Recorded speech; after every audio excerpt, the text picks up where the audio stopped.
I only allow firecrackers and everything to be done by government.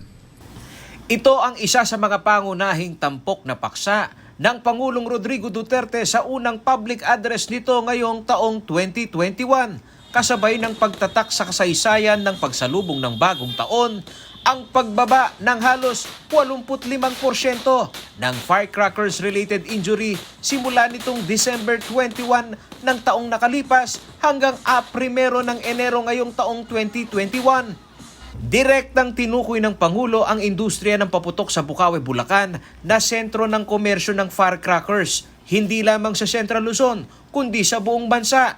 Sinabi niya na hindi ito tuluyang mawawala. So kayong mga taga Bukawi ganito, kung ang local governments para sa New Year and Pasko, o hindi Pasko, New Year lang, ipagbili na lang ninyo sa lahat ng local government units. Marami yan, kikita kayo. Kasi bibili lahat. But sell it only to the police.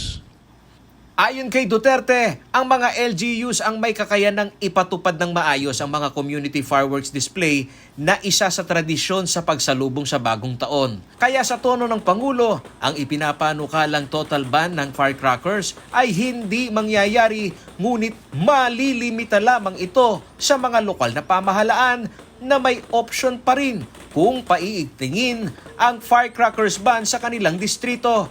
Yung fireworks sa community para makita ng mga tao with all the safe distances, lahat na social distancing doon sa pulbura, sa putukan. And it would behooves on the mayor to see to it that everything or everybody and everything is in place and everybody is safe.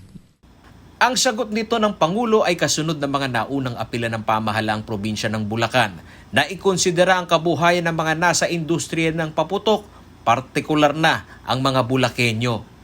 Nanguna sa mga umapila ay si Senator Joel Villanueva, na chairperson ng Labor, Employment and Human Resources, na nagsasabi na kung ang problema ay sa pagpapaigting lamang ng regulasyon sa paputok, ay hindi dapat ipatigil ang industriya ng paputok. Bukod sa may malalim itong kahulugan sa kulturang Pilipino, ay kabuhayan din naman umano ito ng mga libu-libong kababayan sa Bulacan. Paulo G. Santos, CLTV News.